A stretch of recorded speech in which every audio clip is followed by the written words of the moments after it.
में कोई हमारा बौद्ध त्यौहार होता है या हमारा जो धम्म के साथ जुड़ी हुई कुछ तिथियां होती है, किसी का जन्म दिवस हो या किसी बौद्ध धर्म की घटनाओं का, जो हमारे जीवन में बहुत ही महत्वपूर्ण ऐसे दिवस आते हैं जिसमें बुद्ध का जन्म होना हो या उनका धम्म चक्र हो, बाबा साहब का जन्म दिवस हो और उसी बाबा साहब के जीवन से ही संबंधित बहुत ही महत्वपूर्ण घटना, जो जिस घटना को 65 साल पूरे हुए हैं और हम 66वां धम्म चक्र प्रवर्तन दिवस पूरे विश्व में, भारत में तो मनाया ही जाता है क्योंकि हम सभी बौद्ध जो है, बाबा साहब के धम्म परिवर्तन के बाद ही हम बौद्ध बने हैं। तो भारत में ही नहीं पूरे विश्व में बाबा साहब के धम्म क्रांति को सराहा जाता है। उसके उस दिन से प्रेरणा ली जाती है, उस दिन से बाबा साहब के जीवन और दर्शन को चिंतन किया जाता है कि बाबा साहब ने सही में बौद्ध धर्म देकर, बौद्ध धर्म लेकर कितनी बड़ी क्रांति की है, जो क्रांति की तुलना विश्व में जितने भी बड़ी बड़ी क्रांतियाँ हुई है, भले वो फ्रेंच की राज्य क्रांति हो या फिर अर्थ की क्रांति हो या किसी भी क्षेत्र में जो भी क्रांतियाँ होती है, उन सभी क्रांतियों में बाबा साहब के धम्म की जो क्रांति जो है, कि जिस क्रांति से मनुष्य के जो अस्तित्व को ही एक ऐसा ऊंचा स्थान दिया है। भारत के परिप्रेक्ष्य में अगर हम बात करते हैं तो बाबा साहब की जो सोच और बाबा साहब का जो उद्देश्य जो था, उस उद्देश्य को पूर्ण करने का जो मार्ग उन्हें जो मिला है वो बुद्ध की शिक्षा से मिला है। और इसलिए बाबा साहब ने बुद्ध के ही धरती पर बुद्ध के ही धम्म को फिर से पुनर्जीवित पुनर्स्थापना की है, जिसके हम सभी वारसदार हैं। तो बहुत बहुत आप सभी को बहुत सारी बधाइयाँ, बहुत सारी शुभकामनाएं। जो हमने 5 अक्टूबर को जो भी हम इस दिवस को हमने स्मरण किए हैं, और पूरा अक्टूबर महीना ही हमारे लिए एक क्रांति का दिवस है। ऐसा कह सकते हैं कि हमारी सही अर्थ में आज़ादी है, सही अर्थ में हम मुक्त हुए हैं ऐसे गुलामी से, जिस गुलामी को नष्ट करने के लिए काफ़ी लोगों ने प्रयास किए हैं, लेकिन उनके सभी के प्रयास सफल नहीं हो पाए। ये बाबा साहब ही है कि जिनके प्रयास सफल होकर हमें उस सम्मान का जीवन जो दे के गए हैं, वही सम्मान का जीवन ही बौद्ध धम्म है। तो ऐसे बौद्ध धम्म की विरासत से हम लाभान्वित हुए हैं, और उस दिन को अगर हम याद करते हैं तो वो अशोक विजयादशमी का दिवस था, जो 14 अक्टूबर 1956। और उस दिन को बाबा साहब ने इसलिए भी पसंद किया था। लोग कहते हैं कि उस दिन दशहरा था और दशहरा के हिंदू धर्म के त्यौहार को समझ देखकर ही बाबा साहब ने वो दिवस निश्चित किया था, ऐसा लोग कहते हैं। लेकिन वो सभी भ्रम है, वो सत्य स्वरूप नहीं है।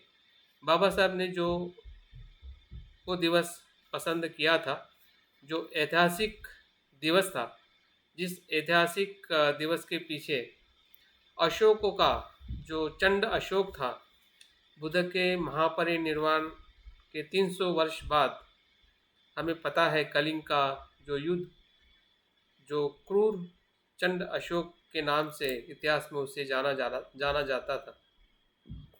युद्ध करने के बाद जो उनको मनुष्य जीवन की जो वास्तविकता है, मनुष्य जीवन के प्रति जो उनको एक प्रेम, मैत्री का, करुणा का भाव जब निर्माण हुआ और वो बुद्ध की धम्म की शरण में आए, वो ही ये दिवस था जिसे हम अशोक विजयादशमी कहते हैं। तो वो इतिहास बाबा साहब ने फिर से 14 अक्टूबर 1956 को पुनर्जीवित किया था, जिसके मेरे स्वयं के पिताजी उसके साक्षी है, क्योंकि मेरे पिताजी उस धमाधर के प्रोग्राम में थे। आप में से बहुत सारे जो बुजुर्ग लोग हैं, शायद उसमें से कोई हो सकते हैं, उनके माता पिता या कोई रिश्तेदार ज़रूर रहे होंगे उस प्रोग्राम में, जिसकी जो जिसका जो वारस है, जिसकी जो संपदा है, आज हम लेकर उसी धम्म दिवस को अ, भले नागपुर में दीक्षा भूमि में लोग इकट्ठा होते हैं, लाखों हजारों लोग इकट्ठा होते हैं, और इस बार मैंने ऐसा सुना है कि साउथ से अ, बहुत सारे लोग इस बार नागपुर दीक्षा भूमि में विजिट करने के लिए, दर्शन लेने के लिए आए थे। तो उसका हमें पूरा टीवी चैनलों से हमें उसका प्रदर्शन प्राप्त नहीं होता है, लेकिन सोशल मीडिया से बहुत सारी चीज़ें हमें, और जो हमारे मित्र वहाँ पे जाकर आए हैं उनमें से कुछ जो जानकारी मिलती है, उसके आधार पे हमें वास्तविकता पता चलती है कि नागपुर में दीक्षा भूमि एक किस प्रकार का आंदोलन बाबा साहब ने 65 साल पहले स्थापित किया था, जिसकी आज भी उसकी गूंज जो है बढ़ते ही जा रही है। तो ऐसे दिवस को मनाना मुझे लगता है कि हम सभी का सौभाग्य है, हमारे सभी की श्रद्धा है कि हम बाबा साहब के इस दिवस को हम कभी भूल नहीं सकते, जिससे हम सभी का जन्म हुआ है। तो भाइयों बहनों, जैसे कि हमें सभी को पता है कि ये बुद्ध की ही बुद्ध की शिक्षा का ये पुनर्स्थापना है, पुनर क्या बोलते हैं, जीवन जो है बाबा साहब ने हमें 65 साल पहले बुद्ध की शिक्षा का अनुसरण करने के लिए जो हमें मार्ग दिया, बुद्धं शरणं गच्छामि, धम्मं शरणं गच्छामि, संघं शरणं गच्छामि, ये कहकर हमें पंचशील देकर और 22 प्रतिज्ञा का पठन करा के, उसे स्मरण करा के, और हमें उस पर चलने के लिए जो बाबा साहब ने प्रेरणा दी है, उसी का परिणाम है आज हम शरीर से, मन से, धन से, सम्मान से हम सुरक्षित हैं। तो हमारी सुरक्षा धम्म की सुरक्षा में छुपी हुई है। बुद्ध स्वयं कहते हैं कि जो धम्म की रक्षा करता है, धम्म उसकी रक्षा करता है। और कुछ न कुछ मात्रा में ज़रूर हमने धम्म की रक्षा की है, लेकिन और हमें धम्म की रक्षा करना सीखना है और लोगों को भी सिखाना है। अगर हमारा समाज हमें दुखी दिख रहा है, आसपास में जो बौद्ध कहलाते हैं या बाबा साहब के अनुयायी कहलाते हैं, अगर वो दुखी दिख रहे हैं, इसका मतलब वो धम्म की रक्षा नहीं कर पा रहे हैं या धम्म का वो जीवन नहीं जी पा रहे हैं। जो धम्म बाबा साहब ने हमें दिया है, उस धम्म का आचरण कैसे किया जाता है, धम्म का लाभ क्या है, धम्म से जीवन कैसे सुख संपन्न हो सकता है, इसकी कहीं न कहीं जानकारी है या प्रशिक्षण है, वो लोगों तक नहीं पहुंच पा रहा है। इसलिए हमारा समाज बौद्ध अनुयायी होने के बाद में भी हमें कहीं न कहीं उतने सुख संपन्न या जो समाज के उपयोगी होने वाले जो हमारे कर्म है, वो हमें कहीं न कहीं उससे विपरीत होते हुए दिखाई देते हैं। तो आज हमें सिर्फ बाबा साहब के धम्म चक्र प्रवर्तन दिवस को ही सिर्फ स्मरण नहीं करना है, बल्कि हमें हमारे लिए प्रेरणा का दिवस है, संकल्प का दिवस है। तो ऐसे संकल्प और प्रेरणा के दिवस पे हम जितनी धम्म की बात करें उतनी कम है। तो मैं आज के प्रसंग में दो बातें महत्वपूर्ण करने वाला हूँ। हमें पता है कि अशोक विजयादशमी, ये अशोका का धर्मांतर के दिवस को ही बाबा साहब ने दिवस पसंद करके हमें धम्म का दान दिया है या धम्म में हमें लाया है। तो हम देखते हैं कि सही में धम्म क्या है। बुद्ध की परिभाषा में धम्म क्या है, क्योंकि जिस धम्म को बाबा साहब ने दिया है और उसको हम अनुसरण करते हैं, तो उसके जो गुण है, उसके जो अद्भुत गुण है, उसको हमने जानने का प्रयास आज के दिवस पे करना चाहिए। और इसका पूरा हमें, अगर हम धम्म का जब उद्भव देखते हैं तो बुद्ध के ही संबोधि के ज्ञान से हुआ है। जिस धम्म को एक चंड अशोक को एक महान सम्राट बना है, जिसे हम धम्म प्रियदर्शी अशोक राजा के नाम से जानते हैं। ये धम्म का ही प्रताप है, धम्म का ही परिणाम है कि एक चंड अशोक या अंगुलिमाल जैसे व्यक्ति को जब बुद्ध के संपर्क में आके वो अरहंत होता है, तो अशोक राजा सामान्य उपासक के तौर पे भी कैसे वो महान सम्राट होते हैं कि जो बुद्ध के इतने भक्त हो जाते हैं, बुद्ध के इतने समर्पित हो जाते हैं कि अपना पूरा राज्य, अपना सब पद प्रतिष्ठा, और इतना ही नहीं बल्कि वो अपने पुत्र पुत्री को भी धम्म के लिए दान दे देते। तो इतनी धम्म के प्रति जो गहरी श्रद्धा जो है वो हमें राजा में, बिंबिसार राजा हो या फिर उस समय के प्रसेनजीत राजा हो, अजातशत्रु हो, या ऐसे कितनी सारे राजा बुद्ध से प्रभावित रहे हैं। लेकिन अशोक राजा का प्रभावित होना या अशोक राजा का जो बुद्ध के प्रति समर्पित होना एक अपने आप में बहुत ही एक महान बौद्ध जीवन में, बौद्ध समाज में घटी हुई घटना है।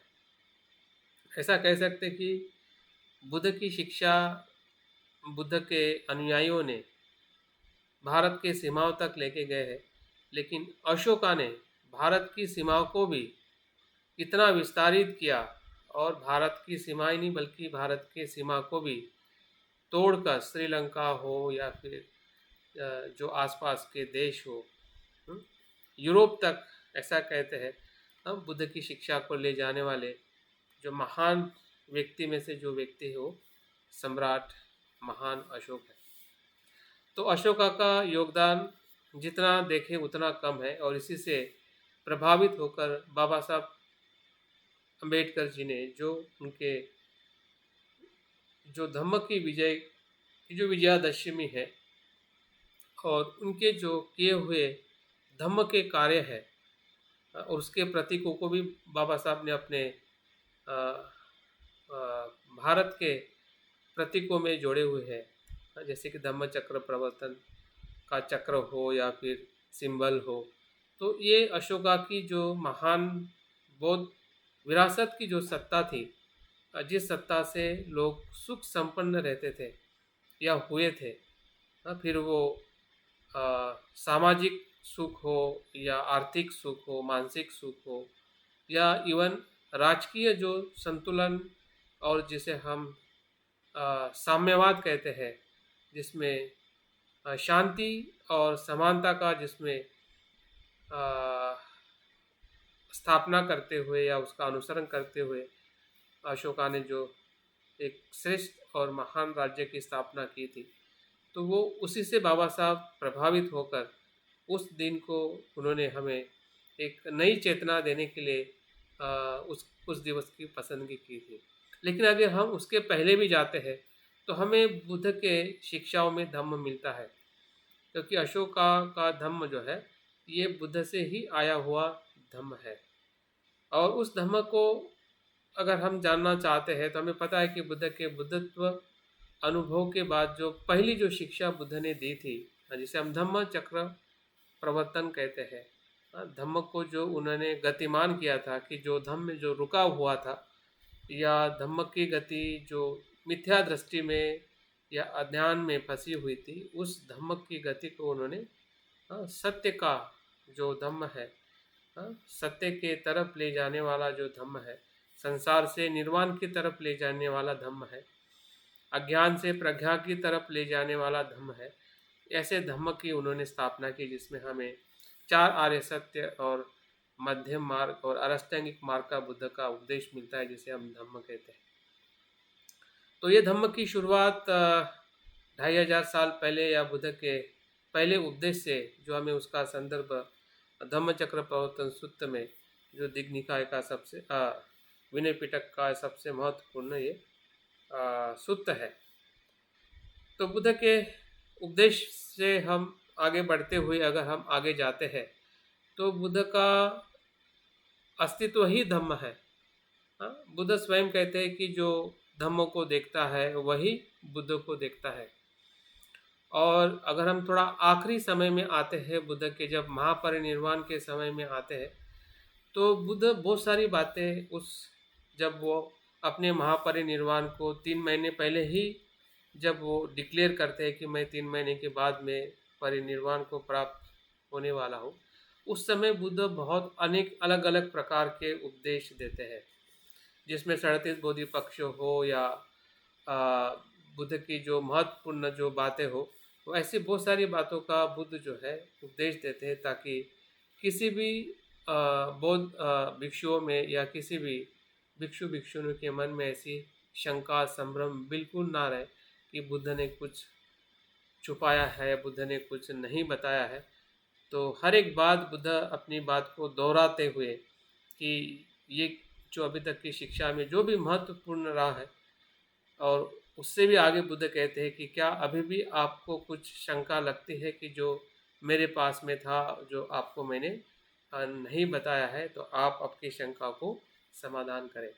तो इन सभी भिक्षुओं में से ऐसा एक भी भिक्षु नहीं मिलता है कि कोई कह सके कि भगवंत आपने ये बात छुपाई है या नहीं बताई। बुद्ध स्वयं कहते हैं कि जो कुछ भी था मैंने सब कुछ आपके उपयोगी जो धम्म था उस सभी का मैंने उपदेश आपको दिया है।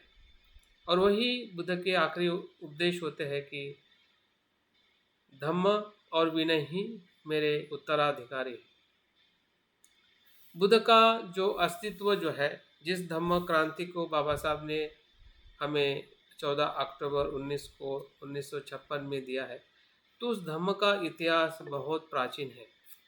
इतना प्राचीन है, लेकिन उतना ही वो अकालिको है, उतना ही शुद्ध है, उतना ही वो वर्तमान का है। शब्द में या समय के साथ हमें लगता है कि बुद्ध का धम्म 2500 साल पुराना है, लेकिन धम्म कभी पुराना नहीं होता है। धम्म हमेशा सत्य जो है वो हमेशा प्रकाशित वर्तमान में होता है। तो ऐसे वर्तमान धम्म को बुद्ध ने हमें दिया है, अशोका ने उसको अनुसरण करके भारत में नहीं पूरे विश्व में वो लेके गए हैं। तो फिर से जब हम बाबा साहब के या 20वीं शताब्दी में हम देखते हैं कि बाबा साहब का जो कारवा रहा है 1956 से, या बाबा साहब के जो सामाजिक आंदोलन 1920 से जो शुरुआत हुए हैं मुकनायक से लेकर उनके आखिरी क्रांति और प्रतिक्रांति का अगर हम जिक्र करते हैं, तो बाबा साहब के आखिरी लिखान है जिसमें हम देख पाते हैं कि वो अपने वचनों में क्या बताते हैं। तो मेरा बताने का मतलब यही है कि धम्म कितना गहरा है, कितना विशाल है, और धम्म की जो पार्श्वभूमि कितनी बड़ी है, कितनी बड़ी विरासत है, और कितना सूक्ष्म है। सूक्ष्म इस अर्थ से है कि बुद्ध अगर ऐसा कह रहे हैं कि धम्म ही बुद्ध है और बुद्ध ही धम्म है, तो इसका भी हम अंदाज़ा लगा सकते हैं कि धम्म की गहराई कितनी है। और इसलिए बुद्ध अपने प्रवचनों में जब महापरिनिर्वाण का समय होता है, तब अपने वो धम्म की 8 अद्भुत गुणों की बात करते हैं। हाँ, तो इन गुणों को अगर हम समझते हैं कि बुद्ध जो है धम्म के 8 गुणों में क्या बताते हैं, और मुझे लगता है कि बाबा साहब के धम्म क्रांति को या आज का जो दिवस हम धम्म चक्र प्रवर्तन दिवस जो मना रहे हैं, वो सिर्फ मनाने के लिए नहीं है, बल्कि धम्म की गहराई जो है या धम्म का जो स्वभाव है वो क्या है, जो हम एक शब्द में वो ढाई शब्द का वो शब्द है जिसमें ध आता है, आधा म आता है और पूरा म होता है। 2.5 अक्षर जैसे प्रेम के होते हैं, वैसे ही 2.5 अक्षर धम्म के हैं। लेकिन इस 2.5 अक्षर में कितना कुछ समाया हुआ है, उसकी गहराई बुद्ध के वचनों से ही हमें इस सूत्र में मिलती है। बुद्ध अपने धम्म के 8 गुणों का वर्णन करते हैं। देखते एक एक गुण हम धम्म के गहराई में ले जाने के लिए हमें कैसे मदद करते हैं, ताकि बाबा साहब की जो वर्तमान की जो धम्म क्रांति है या बाबा साहब का धर्मांतर है वो कितना महान रहा होगा, और आज भी उसकी महानता हमें हर दिन स्पर्श करती है। जब भी हम धम्मं शरणं गच्छामि कहते हैं, जब भी हम बुद्धं शरणं गच्छामि कहते हैं, जब भी हम संघं शरणं गच्छामि कहते हैं, तो उसमें वो कहीं ना कहीं झलक मिलती है। हाँ, बाबा साहब से आई हुई जो प्रेरणा है वो हमें अशोका तक और अशोका से लेकर हमें बुद्ध तक ले जाती है। हाँ, और बुद्ध से अशोका तक और अशोका से बुद्ध तक, बाबा साहब तक और हमारे हृदय तक, हाँ, वो स्पर्श करती है। तो इतनी इसकी विरासत है, इतनी उसकी महानता है, और उस महानता को बुद्ध ने उदाहरण देके 8 गुणों में उसका विश्लेषण किया है। देखते हैं बुद्ध जो अपने धम्म को एक महासमंदर की उपमा देते हैं। महासमंदर की उपमा देते हुए बुद्ध अपने धम्म की एक एक विशेषता का वर्णन इस सूत्र में करते हैं। देखते हैं वो क्या वर्णन है। पहला जो गुण जो है धम्म का, बुद्ध बताते हैं कि जो बुद्ध का धम्म जो है वो महासागर के किनारे से गहरा नहीं होता है। कैसा है? किनारे से गहरा नहीं होता है। ये सबसे पहला महासागर का गुण है। जो महासागर का गुण है वही गुण धम्म का है। इसका मतलब क्या होता है कि समंदर जो है धीरे धीरे भीतर और बीच में गहरा होते जाता है। वो किनारे पे गहरा नहीं होता है, वो धीरे धीरे बीच में और क्रमशः बीच में वो गहरा होता है।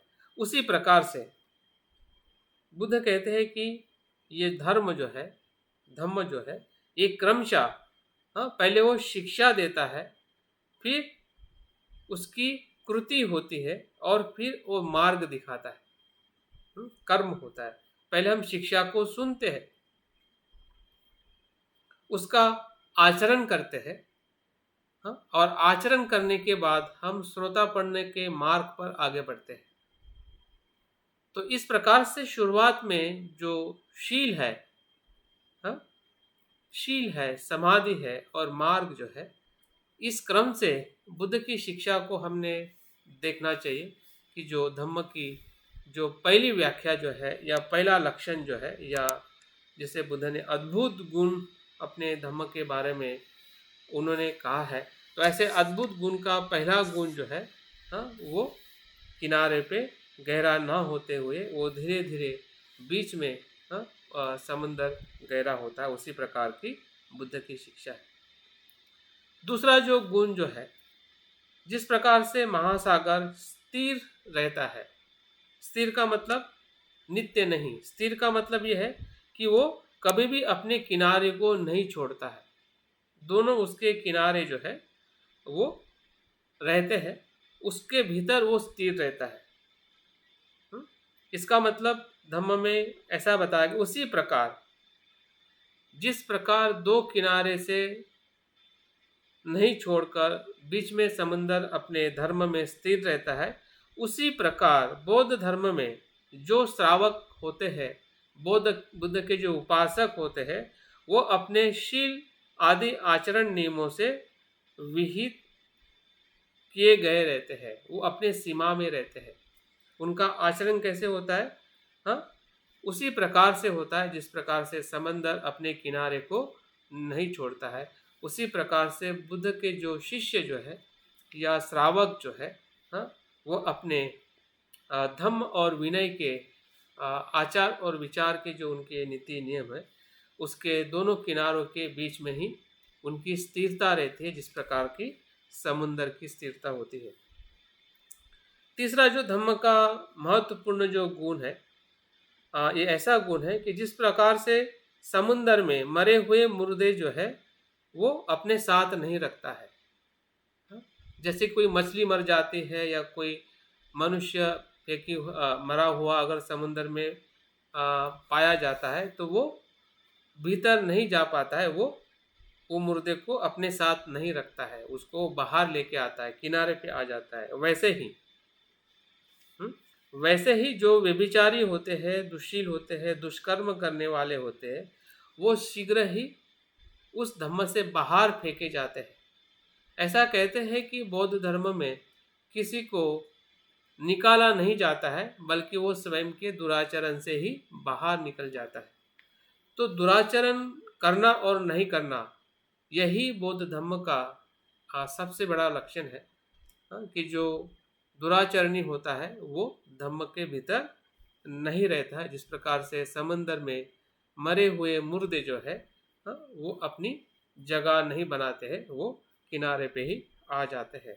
तो उस प्रकार से बुद्ध का जो धम्म जो है वो इस अद्भुत गुणों से श्रेष्ठ है। चौथा जो गुण जो है, बुद्ध कहते हैं कि जिस प्रकार से बड़ी महानदियाँ जैसे कि गंगा है, यमुना है, सरस्वती है आदि महासमुंदर में जाकर मिल जाती है, वैसे ही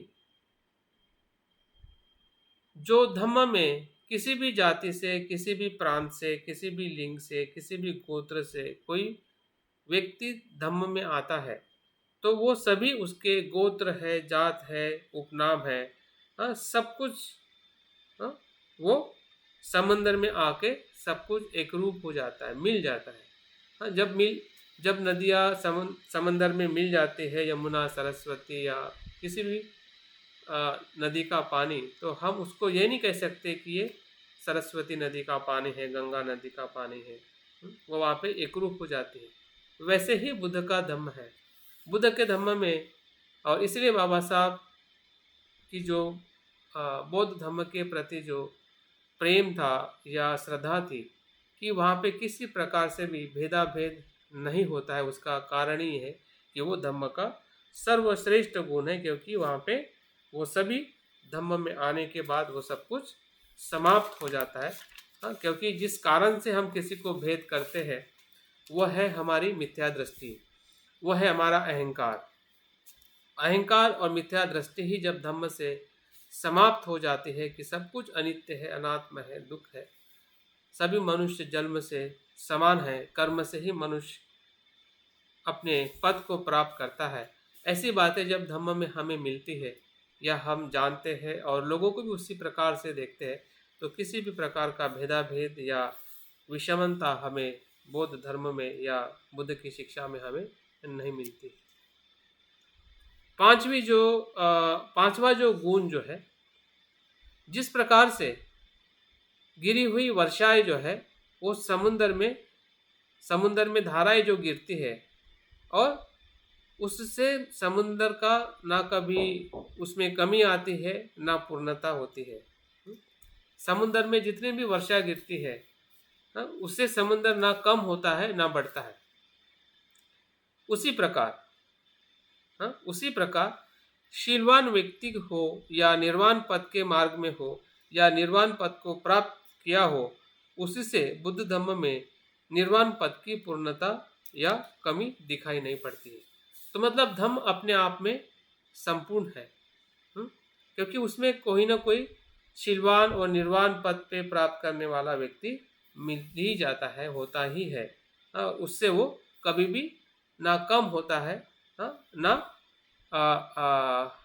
उसमें ऐसा नहीं होता है कि इतने सारे निर्वाण को प्राप्त हो जाएंगे तो क्या होगा।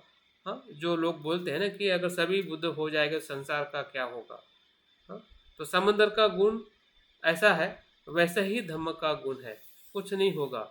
जैसे कि समंदर में गिरी हुई वर्षा जो है, समंदर के रूप को या समंदर के गुण को ना कम कर सकती है, कुछ पानी भी निकल जाए या कितना भी पानी वर्षा आए, फिर भी समंदर की जो अस्तित्व जो है वो निरंतर बना रहता है। उसी प्रकार से बुद्ध का धम्म है। तो बुद्ध के धम्म की जो विशेषता जो है, गुणवत्ता जो है, वो हमें तब भी दिखाई देती है और आज भी उस गुणवत्ता के साथ हम धम्म को देख सकते, किस प्रकार से धम्म भारत में ही नहीं पूरे विश्व में अपनी जो अनुभूति जो है या उसका जो लाभ जो है लोगों को निरंतर देने के लिए मदद कर रहा है। छठा जो गुण जो है, बुद्ध कहते हैं कि धम्म जो है ये महासागर का जिस प्रकार से रस है, जिसे हम नमकीन कहते हैं, जिसे लवण रस कहते हैं, एक ही रस रस होता है। किसी भी समंदर का पानी आप कैसे भी आप उसका स्वाद लीजिए, उसका एक ही स्वाद मिलता है, एक ही रस होता है। उसी प्रकार से बुद्ध के धम्म का एक ही रस है। वो कौन सा है? वो है भावना, ध्यान, निर्वाण और मुक्ति का रस एक समान होता है। आप यहाँ से मैत्री भावना करो, वहाँ से मैत्री भावना करो, यहाँ से ध्यान करो, वहाँ से ध्यान करो, हाँ, कहीं से भी ध्यान करो या कहीं से भी निर्वाण को प्राप्त करो या किसी भी जगह से, किसी भी मार्ग से विमुक्ति का अनुभव करो, वो एक समान ही होगा। बुद्ध के समय जो होगा वही अनुभव आज भी हमें होगा, जो उनको हुआ होगा वही अनुभव हमें होगा। हाँ, संसार के सभी जहाँ से भी कोई इस बुद्ध की शिक्षा का अनुसरण कर रहा है, भले वो थेरवाद परंपरा हो, महायान परंपरा हो, वज्रयान परंपरा हो, भारतीय हो या नॉन बुद्धिस्ट या कोई भी व्यक्ति हो जो उस प्रकार से ध्यान, भावना और निर्वाण को प्राप्त कर रहा है, हाँ, तो उसको एक जैसा ही अनुभव होगा, ये निश्चित है। ये जिस प्रकार से महासमुंदर का सागर का गुण है, उसी प्रकार से बुद्ध के धम्म का सर्वश्रेष्ठ गुण है। और इसलिए बाबा साहब भी जब कहते हैं कि बुद्ध की शिक्षा ये सिर्फ एक देश के लिए पर्याप्त नहीं होनी चाहिए, हाँ, बाबा साहब चाहते थे कि बुद्ध की शिक्षा वैश्विक स्तर में दी जानी चाहिए, बतानी चाहिए, ताकि समाज संसार के सभी लोगों को बुद्ध की ज़रूरत है। सभी लोग सुख चाहते हैं, सभी लोग निर्वाण और मुक्ति का स्वाद लेना चाहते हैं। इस अर्थ से बुद्ध के धम्म को या संघ को हमने वैश्विक स्तर पे ले जाना चाहिए। यही इसमें से अर्थ हमें मिल सकता है। सातवां और महत्वपूर्ण जो गुण जो है धम्म का, वो बताते हैं कि महासमुंदर में अनेक प्रकार के रत्न होते हैं। रत्नों वाला समंदर होता है जिसमें मणि होते हैं, मूंगा होते हैं, मोती होते हैं, हीरे होते हैं, मणि हीरे होते हैं, सोना चांदी, इन सभी रत्नों से भरा हुआ जो समंदर जो है, हाँ, वो उसका सर्वश्रेष्ठ गुण है। उसी प्रकार से धम्म का भी गुण है कि धम्म में भी अनेक प्रकार के रत्न वाले लोग होते हैं, हाँ, या रत्न वाले धम्म होता है, हाँ, या शिक्षाएं होती है जिसमें पंचशील है, भावना है, ध्यान है, चार आर्य सत्य है, निर्वाण है, आर्यष्टांगिक मार्ग है। तो ये बहु रत्नों से भरा हुआ समुंदर और बहु रत्नों से भरी हुई बुद्ध की या धम्म की जो शिक्षा है, जो बाबा साहब ने हमें 22 प्रतिज्ञा में पंचशील का आचरण करना हो, चार आर्य सत्य, मध्यम मार्ग का आचरण करना हो, और बुद्ध के शिक्षा के अनुरूप आचरण करना हो, मैत्री का हो, करुणा का हो, इन सभी रत्नों से भरा हुआ धम्म जो है वो बाबा साहब के 22 प्रतिज्ञा में या बाबा साहब के पूरे वचनों में या उनके सभी जीवन के हर एक स्तर में हमें उनके व्यक्तित्व में हो या उनके लिखान में हो या उनके वक्तव्य में हो, वो हमें वही चीज़ दिखाई देती है कि जो बुद्ध की शिक्षा के बहुमूल्य रत्न है, जिसे हम धम्म कहते हैं, जो अनेक शिक्षाओं से भरा हुआ है। बाबा साहब का जो बुद्ध के प्रति जो आकर्षण है, बुद्ध के प्रति जो प्रेम भक्ति जो है, वो 3 शब्दों में बाबा साहब कहते हैं कि मैं बौद्ध धर्म को क्यों पसंद करता हूँ। जब उनसे इंग्लैंड BBC लंदन में प्रश्न पूछा जाता है कि वाई यू लाइक बुद्धिज़्म, तो बाबा साहब के जो 3 शब्द है वही धम्म है। वो कहते हैं कि मैं बुद्ध की शिक्षा में प्रज्ञा देखता हूँ, करुणा देखता हूँ और समानता देखता हूँ। ये 3 रत्न जो है या 3 तत्वों से ही पूरा बुद्ध का धम्म जो है वो हमें अलग अलग प्रकार से हमें मार्ग और दुख मुक्ति का जो अनुभव जो है वो हमें दिलाता है। प्रज्ञा हमें अज्ञान को नष्ट करती है, करुणा हमारे भेद को नष्ट करती है और समानता जो है मनुष्य के साथ व्यवहार कैसे करना है, हाँ, उसका हमें संदेश देती है। तो इस प्रकार से बुद्ध के धम्म में जो रत्न है, वही रत्न बाबा साहब के पूरे वचनों में या 22 प्रतिज्ञा के माध्यम से भी हमें वो प्राप्त होते हैं। और आठवां महत्वपूर्ण जो गुण जो है वो ये है कि इस महासमुंदर में जिस प्रकार से महान प्राणी निवास करते हैं, हम देखते हैं कि छोटी मछली से लेके वेल्स तक या डॉल्फिन तक या महाकाय प्राणी जो है समंदर में रहते हैं।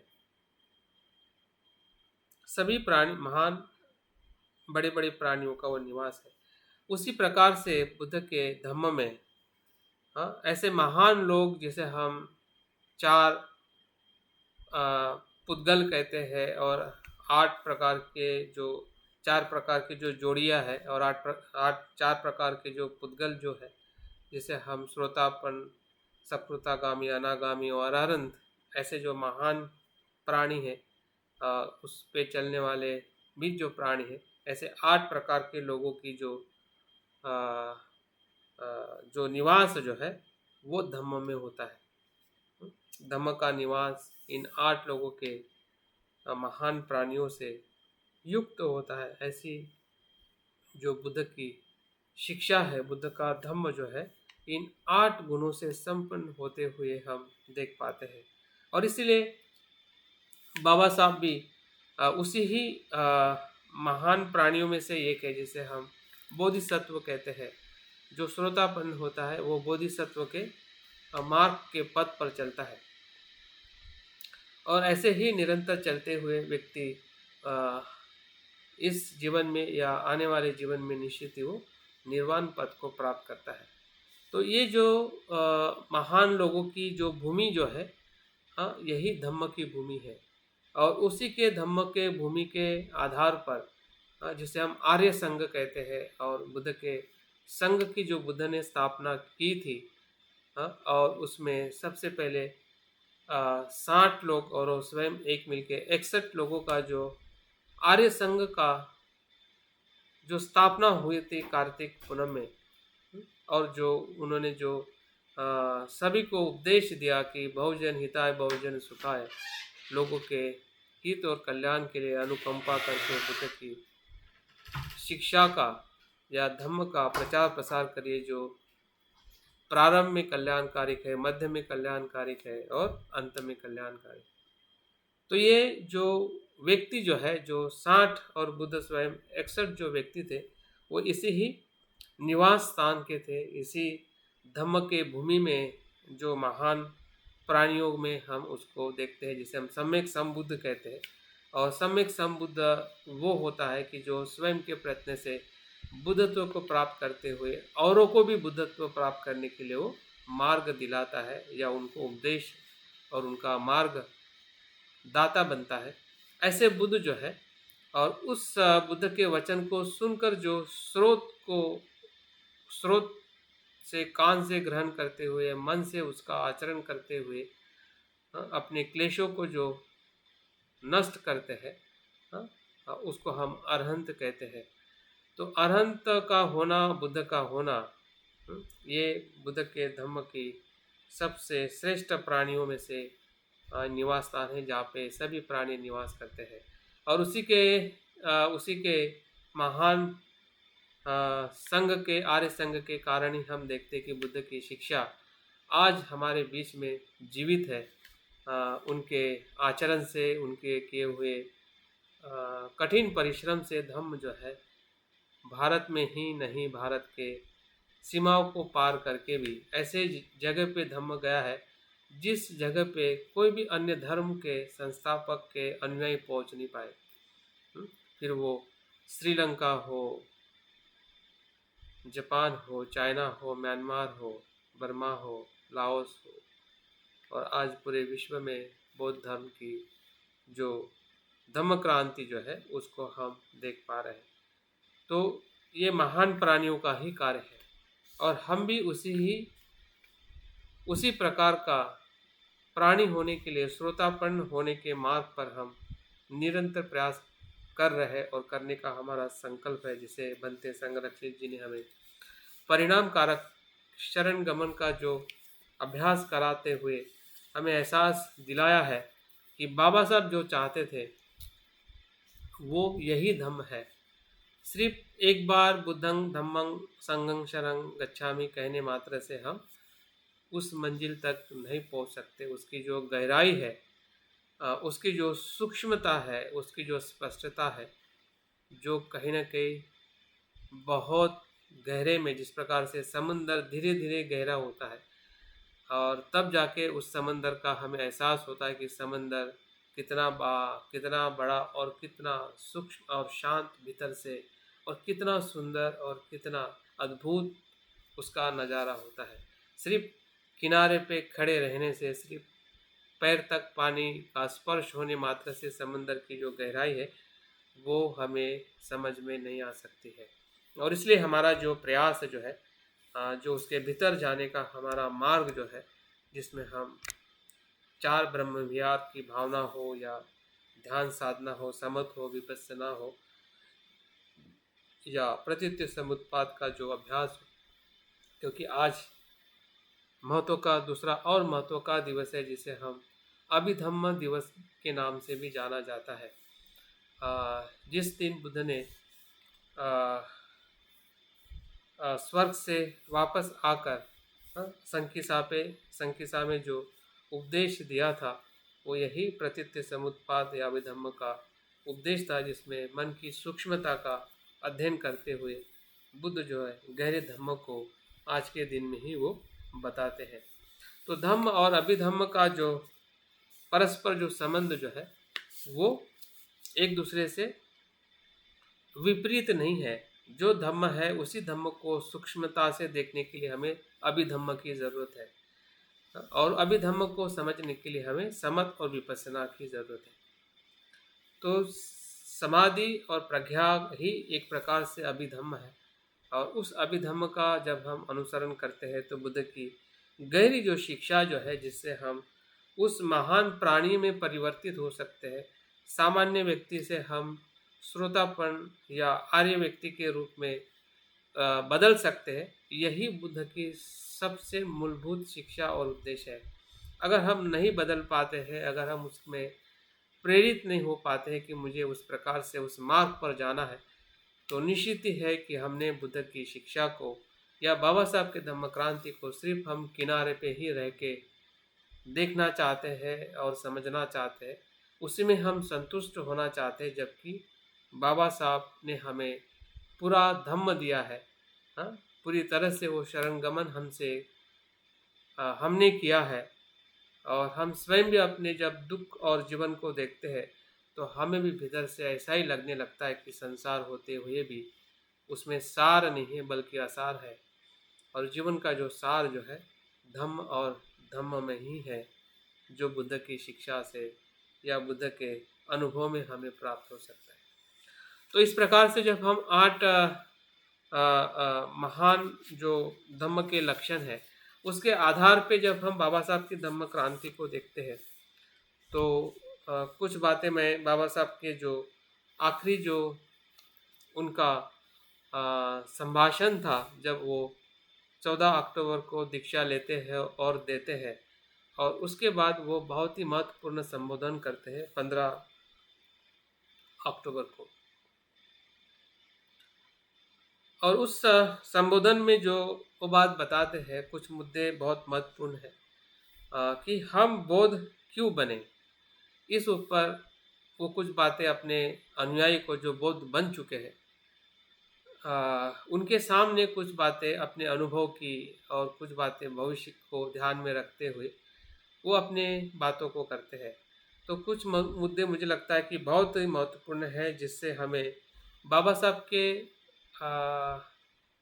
धम्म क्रांति या बाबा साहब का जो धम्म प्रवर्तन है उसका क्या अर्थ था। हो सकता है कि उस समय जो सुनने वाले हमारे जो पूर्वज या हमारे माता पिता रहे होंगे, मेरे पिताजी की अगर मैं बात करूं तो मेरे पिताजी पूरी तरह से अशिक्षित थे, मतलब वो कोई स्कूल में नहीं गए थे, लेकिन बाबा साहब के प्रति जो उनकी श्रद्धा और आस्था थी, हाँ, उसी आस्था से बाबा साहब के उस समय के जो हमारे माता पिता और पूर्वज रहे होंगे, उन्होंने उसी श्रद्धा से बाबा साहब को देखा, सुना और उनका अनुसरण किया है। लेकिन मैं अपने पिताजी की जब मैं बात करता हूँ तो वो स्कूल में नहीं जाने के बाद में भी उनको शिक्षा की बहुत प्रेरणा बाबा साहब के जीवन से मिली थी। और उसी के कारण उनके एक मित्र थे जो कुछ पढ़े लिखे थे, तो उनसे वो बहुत कुछ सीख लेते हैं। और अपने यहाँ तक सीख लेते हैं कम से कम वो किताब पढ़ सके। और मुझे पता है कि मेरे पिताजी बहुत किताबें खरीदते थे, पढ़ते थे और हमें भी उसके बारे में बहुत कुछ जानकारी देते थे, जबकि वो बिल्कुल लिखे पढ़े या स्कूल में गए हुए विद्यार्थी नहीं थे। और उसी विद्या के प्रेरणा से उन्होंने उनके बच्चों को, मतलब हम सभी को जितनी हो सके शिक्षा देने का और आगे बढ़ाने का उन्होंने हमें निरंतर उन्होंने अपने जीवन में प्रयास किया है।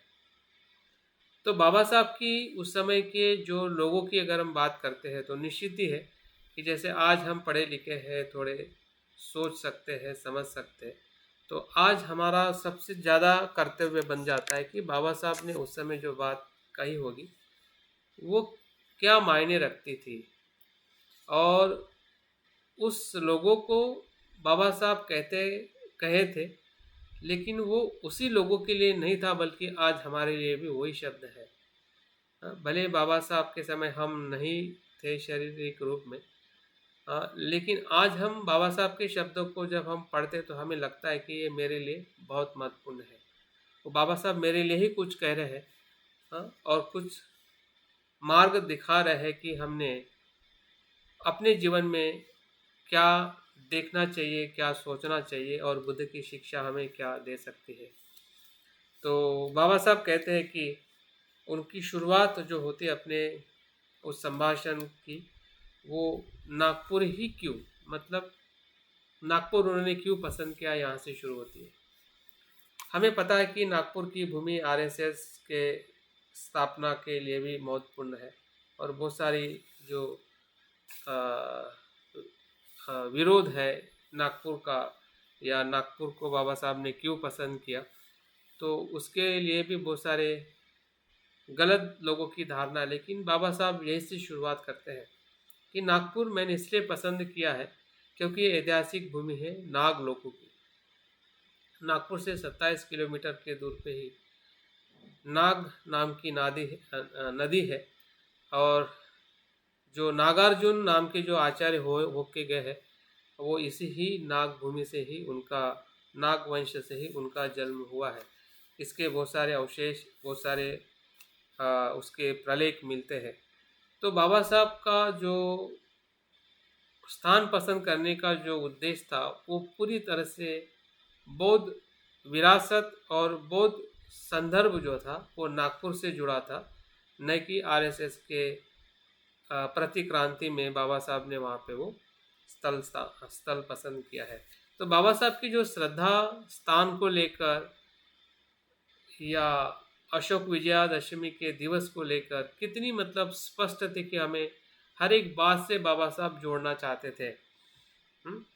और ताकि हमारी एक नई विरासत है, नई सभ्यता है, नई संस्कृति को हम जो भूल चुके थे, उस बात को फिर से वो पूरे दस्तावेज के साथ, पूरे सबूत के साथ, इतिहास के साथ हमें फिर से बताना चाहते थे कि नागपुर क्या है। नाग लोगों की भूमि है जो बौद्ध थे। उस अर्थ से बाबा साहब का जो ये स्थान पसंद करना ये लोगों को बताते हैं। और आज हमारे लिए भी नागपुर सिर्फ नागपुर नहीं है, बल्कि वो एक ऐसी धम्म क्रांति की भूमि है, जिस धम्म क्रांति की भूमि को बाबा साहब ने नागवंशीय होने के कारण वो पसंद की है।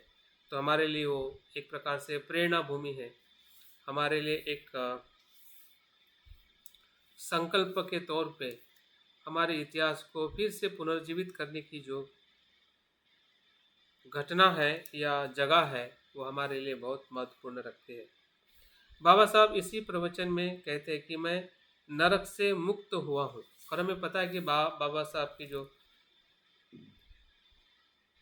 21वीं 18वीं प्रतिज्ञा जो है इसी बात को इंगित करती है कि हिंदू धर्म के जो असमानता का या जातिवाद का जो नरक है, उससे मैं मुक्त हुआ हूँ और मुझे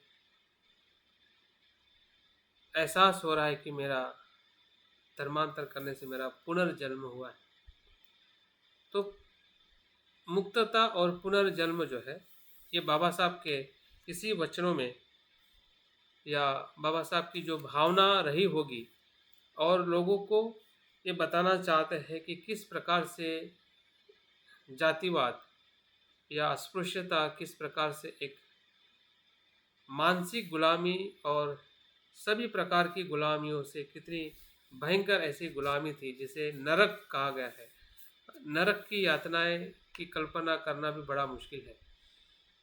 शब्दों में जब उसको देखते हैं, चित्रों में देखते हैं, तो बहुत ही उसके जो चित्र जो है बहुत ही असहनीय होते हैं कि इंसान को जलाया जाता है या गरम तेल में डाला जाता है, उसको काटा जाता है।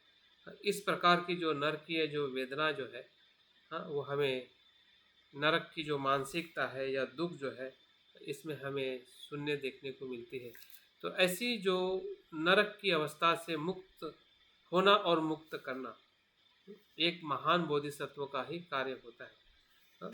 अगर हम बौद्ध परंपरा में देखते हैं तो क्षितिगर्भ नाम के जो बोधिसत्व है वो ऐसे ही नरक में पड़े हुए जो शोषित है, जो दुखी है, जो यातना भोग रहे हैं, ऐसे लोगों को वो उस दुख से बाहर लाते हैं। तो इस प्रकार से बोधिसत्व का कार्य बाबा साहब के जीवन में जो स्वयं कहते हैं कि मैं नरक से मुक्त हुआ हूँ जब मैं बौद्ध बना हूँ। जो उन्होंने प्रतिज्ञा 1935 में की थी कि मैं हिंदू जन्म हुआ हो लेकिन हिंदू रह के मैं नहीं मरूंगा। तो वही बाबा साहब की जो अंदर से आई हुई जो एक इच्छा है या उनका जो संकल्प जो है वो निश्चित ही है। 1956 14 अक्टूबर को उन्होंने पूर्ण किया था, उसी का वो एक एहसास है। और उस एहसास को सिर्फ वो अपने लिए ही नहीं बल्कि उन 5 लाख लोगों के लिए भी वही एहसास था, बल्कि उनके लिए ही नहीं बल्कि उसके बाद में आने वाली अनेक जनरेशन तक अनेक भारत के सभी समाज के लोगों के लिए एक सबसे बड़ी अनुभूति रहेगी। जो जब जब लोग जाति से दुखी होते हैं, जब जब लोग जाति के नरक से पीड़ित होते हैं, शोषण होता है, वैसे वैसे लोग बुद्ध की शिक्षा के तरफ आकर अपनी मुक्ति का अनुभव करते हैं। और हमने देखा कि 5 अक्टूबर को दिल्ली में 5 लाख से भी ज़्यादा लोगों ने दीक्षा ली है। लखनऊ में भी बहुत सारी दीक्षा का कार्यक्रम हो रहा है। तो दीक्षा मतलब एक सिर्फ दिखावा नहीं है, बल्कि कहीं न कहीं उन लोगों का एक दुख से बाहर आने की जो लालसा है या इच्छा संकल्प जो है, जो यातना से पीड़ित है, जो मानसिक और सामाजिक तौर पे जो अपने आप को जिसका शोषण होता है, उस शोषण के दुख से जब वो मुक्ति चाहते हैं तो निश्चित है मुक्ति का मार्ग सिर्फ बुद्ध और बुद्ध के धम्म में है, जो बाबा साहब ने हमें 22 प्रतिज्ञा के साथ त्रिशरण और पंचशील का हमें अनुसरण करने का मार्ग दिखाया है। यही धम्म है जो बुद्ध के शिक्षाओं से आया हुआ मार्ग है, वही बाबा साहब ने हमें दिया है। आगे बाबा साहब और 2 बात महत्वपूर्ण करते हैं कि कार्ल मार्क्स का पथ जो है वो दलितों के लिए क्यों योग्य नहीं है, इसका भी बाबा साहब जिक्र करते हैं।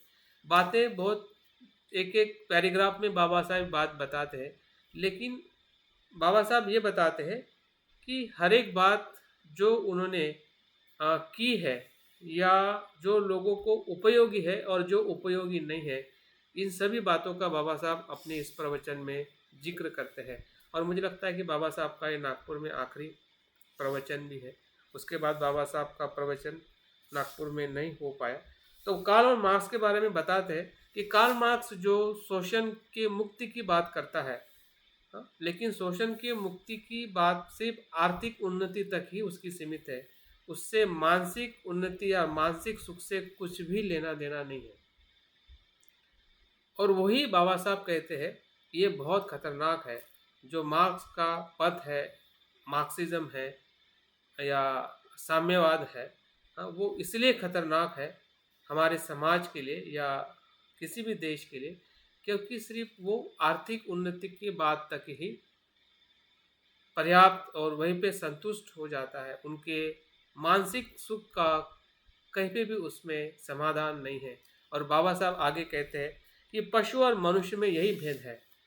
हाँ, पशु को भी अ, आहार चाहिए, मनुष्य को भी आहार चाहिए। मनुष्य सिर्फ आहार से जीवित नहीं रहता है।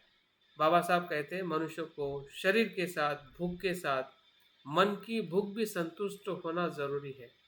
और मन की जो भूख जो है वो शुद्ध विचार और शुद्ध धम्म से ही हो सकती। तो बाबा साहब यहाँ पे हमें इस बात का भी एहसास दिलाते हैं। उस समय के लोग निश्चित ही जो समझदार रहे होंगे उनको समझ में भी आया होगा, लेकिन आज हमारे लिए समझना बहुत ही ज़रूरी है। हाँ, अगर हम भी उस बाबा साहब के वचनों को या बाबा साहब का जो उपदेश जो है, बाबा साहब का जो ये संभाषण जो है, वो उस समय के ही लोगों के लिए नहीं है, बल्कि आज आपके लिए, मेरे लिए, हम सब के लिए महत्वपूर्ण है कि बाबा साहब किस तरफ हमें इशारा करते हैं कि हमने आगे क्या और कैसे आगे बढ़ना है और क्या हमारे सामने मार्ग है। एक मार्क्स है, एक मार्क्सिज्म है और दूसरा बुद्ध का मार्ग है, जहाँ पे हमें आर्थिक भी विकास करना है और मानसिक और आध्यात्मिक भी विकास करना है। तीनों मनुष्यों की ज़रूरत है। सिर्फ एक पहलू से अगर हम देखते हैं तो सिर्फ हम पशु बन के रह सकते हैं और हम अच्छे मनुष्य नहीं हो सकते हैं। तो इसका बाबा साहब इस प्रवचन में, इस संभाषण में बात करते हैं आगे। और उसी के साथ में जुड़ी हुई बात करते हैं कि बाबा साहब कहते हैं कि उत्साह का मूल कारण जो है सुसंस्कारित मन है। ये मुझे लगता है कि ये हमारे लिए बहुत ही महत्वपूर्ण शिक्षा है। बाबा साहब जिस प्रकार से जातिवाद के नरक की मुक्ति की बात करते हैं, मार्क्स की बात करते हैं, लेकिन मार्क्स के बाद और बात करते हैं सुसंस्कारित मन की। और ये किसका मूल है? ये उत्साह का, प्रेरणा का और आशा का मूल है। जिसे हम आशा कहते हैं या जिसे हम प्रेरणा कहते हैं, एक मनुष्य होने का जो एहसास, जिसे हम सम्मान कहते हैं, हाँ, मनुष्य होने का जो एहसास जो है वो कौन दिलाता है और कहाँ से आता है? बाबा साहब के स्वयं के जीवन में हम देखते हैं कि उनके पारिवारिक जीवन से अगर हम देखते हैं, आर्थिक जीवन से देखते हैं, बाहर का जो सामाजिक जो जाति भेद का जीवन था, हाँ, और हर जगह पे उनको दुख ही दुख मिला है। तो वो कैसे अपने मन को उन्होंने प्रेरित किया होगा? तो उसका बल था सुसंस्कारित मन, स्किलफुल माइंड, जिसे हम कुशल चित्त कहते हैं। और कुशल चित्त को विकसित करना, हाँ, और उसके लिए धम्म की जो ज़रूरत है या धम्म का जो प्रशिक्षण जो है, वो बाबा साहब को उनके पिताजी से मिला था, जो भी धार्मिक प्रवृत्ति होने के नाते, और स्वयं भी वो अपने अध्ययन से और अपने जीवन का जो उद्देश्य जो उन्होंने बनाया था अपने भीतर, अपने चित्त से, उसके कारण वो हमेशा अपने शीलों को, अपने मर्यादा को, अपने कुशलता को, अपने शुद्धता को हमेशा बरकरार रखे हैं। और ये इस इसलिए ही वो संभव हो पाया है कि वो इतने कम समय में अपने व्यक्तित्व को इतने विविध पहलुओं से वो विकसित कर सके। वो मन की शक्ति है। बाबा साहब के पूरे अस्तित्व में जब मैं खुद भी देखता हूँ, शायद आप भी थोड़ा उनका अवलोकन करते हैं, कि उनको एक सामान्य व्यक्ति करके देखने से हमें ज़्यादा पता नहीं चलेगा, लेकिन मन की क्या भूमिका हो सकती है, जो बुद्ध ने अपने मनुपुब्बंगा धम्मा या धम्मपद की जो गाथाओं का हमें जब अभ्यास करते हैं, और बाबा साहब ने भी जब बुद्धायन धम्मा में जो उन्होंने वर्गीकरण किया है धम्म का, उसमें से ज़्यादा धम्मपद की गाथाओं का उन्होंने सम्मेलन या उनका वर्णन किया हुआ है। तो धम्मपद के प्रति बाबा साहब काफ़ी सजग थे और धम्मपद में जो शुरुआत ही मन से होती है, तो मन सुसंस्कारित करने के लिए, हाँ, उत्साहित करने के लिए धम्म की आवश्यकता है। हाँ, और इसलिए बुद्ध की शिक्षा कितनी महत्वपूर्ण है, ये बाबा साहब अपने इस संभाषण में हमें बताते हैं। आगे बाबा साहब कहते हैं कि हमें सिर्फ क्लर्क ही नहीं होना है बल्कि शासक बनना है। हाँ, हमें सिर्फ एक प्रोफेशनल बन के, एक टीचर बन के या एक व्यवसायी बन के या जो भी हम जॉब कर रहे हैं, वो सिर्फ हमें कारकुन या क्लर्क बन के नहीं रहना है बल्कि शासक बनना है। अभी यहाँ पे शासक बनने का मतलब ये हम लगा लेते हैं कि दिल्ली का ही शासन है, बल्कि शासक का मतलब ये है कि हमारे मन पे हमारा शासन होना चाहिए। अगर मन पे शासन रहेगा, अगर हमारे कर्म में अगर हम सही रहेंगे तो हम हर जगह में शासन कर सकते हैं। तो शासक बनो मतलब लीडर बनो मतलब एक ऐसे लीडर बनो कि आप जहाँ पे भी हो वहाँ पे हम लोगों को मदद कर सके। शासक का मतलब एक शासक बन जाने से सब कुछ समाज नहीं बदलता है। अगर हमारा प्राइम मिनिस्टर, चीफ मिनिस्टर बदल भी जाए, आ भी जाए, तो क्या हर एक इंसान अपने आप बदल जाएगा? हाँ, हमें तो अपने आप को बदलने के लिए ऐसे अनेक शासकों की ज़रूरत है कि जो समाज में, परिवार में उस प्रकार से अनुशासन या बुद्ध की शिक्षा को वो बताए, प्रेरित करे अपनी महिलाओं को, अपने परिवार के लोगों को, ताकि वो धम्म के उस प्रेरणा से वो आगे बढ़ सके और उस प्रकार से हमारा शासन या शासक बनने की जो बात बाबा साहब इसमें करते हैं। और ऐसी बहुत सारी बातें हैं चातुर्वर्ण्य की। गांधी की जो धारणा है चातुर्वर्ण्य को लेके, उसकी भी बाबा साहब इसमें बात करते हैं।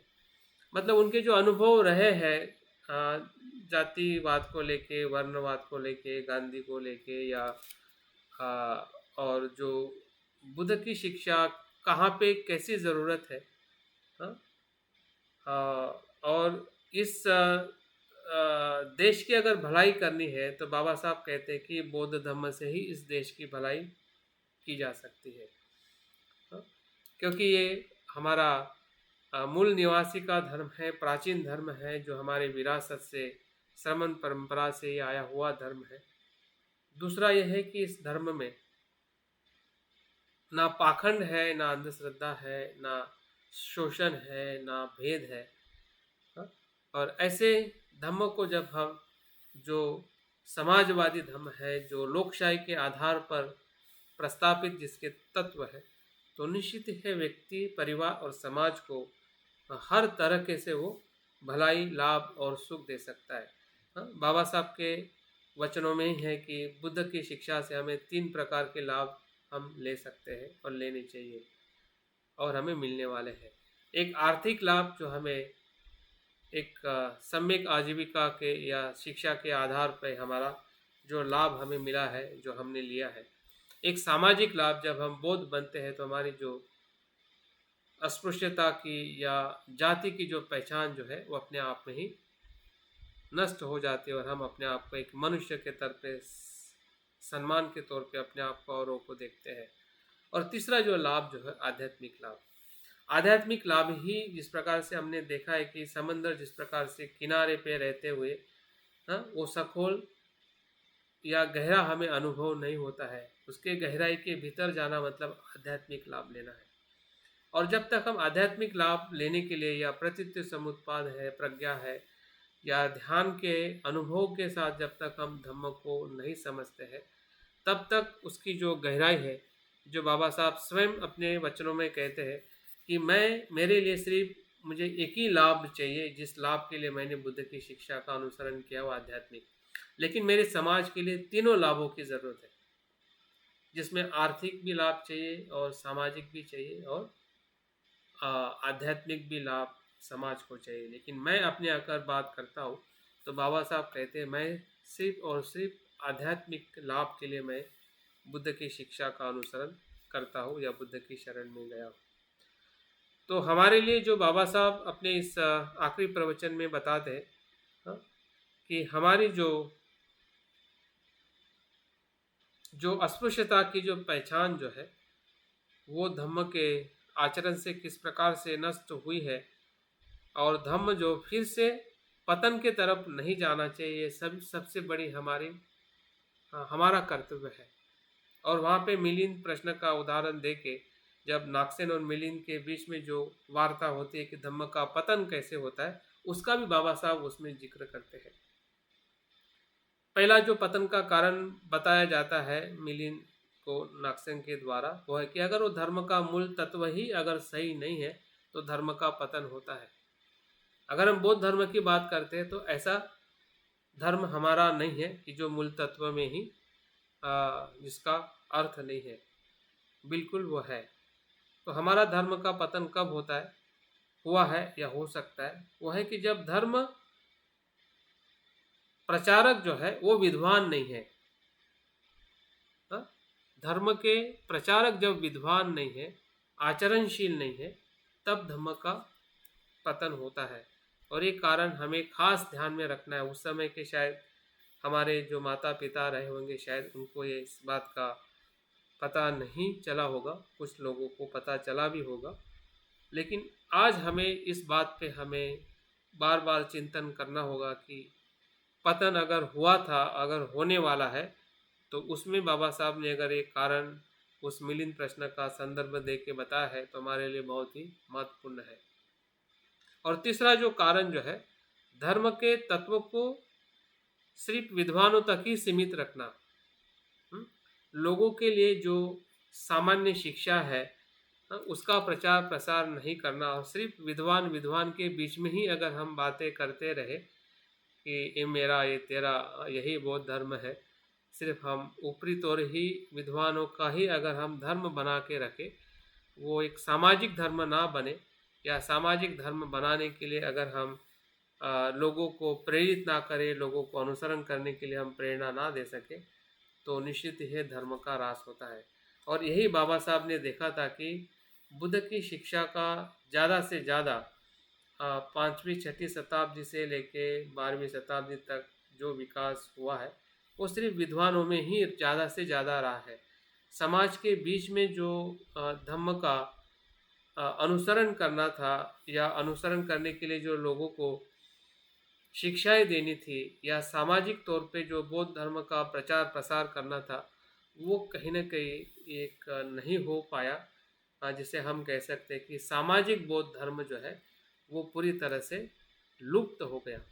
वो सिर्फ एक दार्शनिक बौद्ध धर्म के रूप में, या एक चिंतन के बौद्ध धर्म के रूप में, या एक वो जो भिक्षु के होने के साथ में ही बौद्ध धर्म के रहने के रूप में ही वो रहा है। और बाबा साहब ने उस बात को बहुत गहराई से देखा है, और इसलिए बाबा साहब ने जब धर्मांतर किया तब उनकी जो अथॉरिटी जो थी भिक्षुओं की, या धम्म को आचरण करके धम्म का धर्मांतर या दीक्षा देने की, बाबा साहब ने उस अथॉरिटी को, अधिकार को ही सामान्य उपासक के हाथ में दे दिया।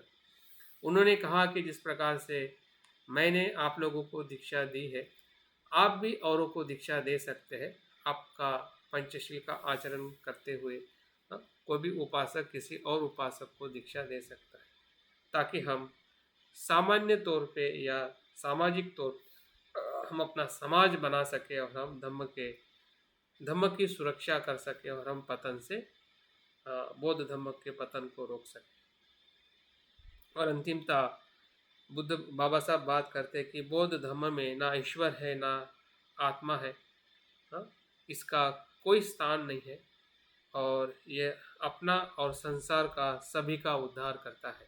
बाबा साहब के आखिरी शब्द है कि बौद्ध धर्म जो है वो अपना और संसार का सभी का उद्धार करता है। बहुजन हिताय बहुजन सुखाय, प्रारंभ में कल्याणकारिक, मध्य में कल्याणकारिक और अंत में कल्याणकारिक। ऐसे धम्म को बाबा साहब ने वो चंद्रमणि से त्रिशरण पंचशील लेकर अपने 5 लाख लोगों को त्रिशरण पंचशील देकर और साथ में 22 प्रतिज्ञा का जो उन्होंने वांचन किया है या संकल्प लेके दिलवाया था, और उसी संकल्प के आधार पे जो हमने अपने आप को, अपने जीवन को हमने निरंतर, हमारे पूर्वजों ने, हमारे माता पिता ने उसका आचरण करते हुए हम भी उस आचरण के मार्ग पथ पर हम चल रहे हैं, और गहराई से बुद्ध धम्म संघ को परिणाम कारक शरण गमन के रूप में बनते। संरक्षित जी के प्रशिक्षण के माध्यम से हम समझ पा रहे हैं कि बुद्ध धम्म संघ का शरण गमन कोई एक विधि नहीं है, एक कृति नहीं है, बल्कि वो निरंतर करने वाली प्रक्रिया है, चलने वाली प्रक्रिया है, जो हम अपने बोध होने के साथ और बाबा साहब का एक सच्चा अनुयायी होने के साथ वो हम निरंतर करते रहते हैं।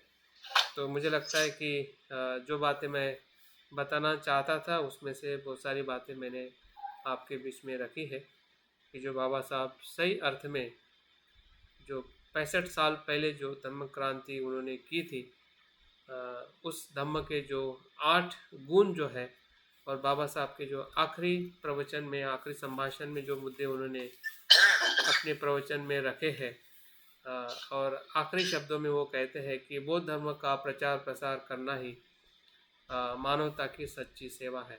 तो हम सही अर्थ में अगर मानवता की सेवा करना चाहते हैं और कर रहे हैं, तो हमने बुद्ध की शिक्षा का आचरण करते हुए जितना हो सके हमने प्रचार प्रसार करना चाहिए अपने परिवार में, मित्रों में, समाज में, ताकि हम लोगों को दुख से मुक्त कर सकें। यही धम्म है। बहुत बहुत धन्यवाद आपके इस वर्ग में रहने के लिए, और जो बातें मैंने बताई हैं सुनने के लिए। मैं अपनी बात को यहाँ पे पूर्ण करता हूँ। जय भीम, नमो बुद्धाय। बहुत बहुत पुण्यानुमोदन सर, वाकई जैसी उम्मीद थी आप बहुत खरे उतरे। आप पता नहीं क्या, इतनी मुझे खुद इतनी उम्मीद नहीं थी कि बुद्ध धम्म संघ और जो समुद्र से कंपेरिजन करके धम्म के 8 गुण और पूरा बाबा साहब की धम्म क्रांति को, और जो हम बौद्ध क्यों बने, ये सारी डिटेल्स सारी बताते आए। और ये आपकी खासियत है सर, हम इतने लंबे समय से हम सुन रहे हैं, कभी हमने आपके शब्दों को रिपीटेशन नहीं देखा।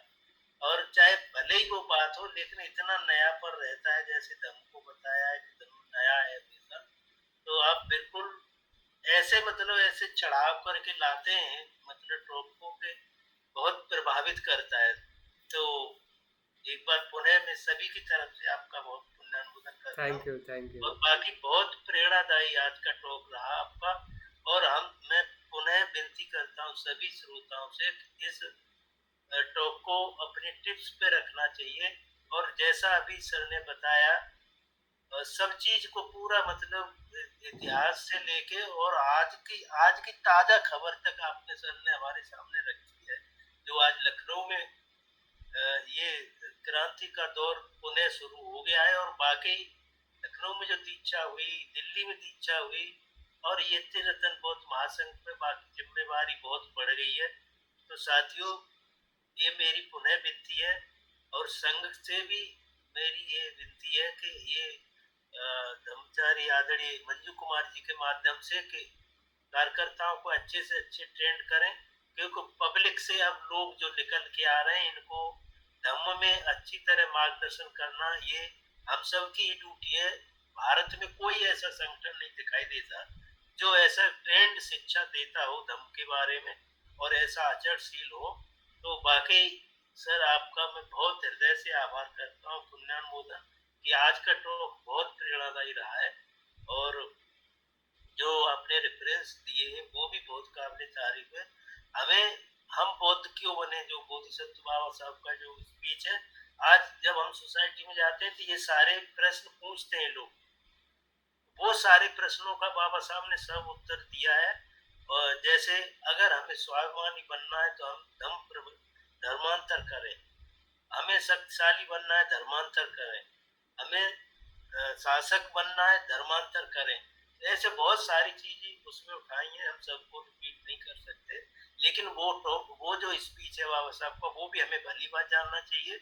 और जो आज का सर ने जो चीजें बताई हैं ये हमें पुनः रिवीजन करके और हमारे टिप्स पे रहना चाहिए हमेशा। तो बाकी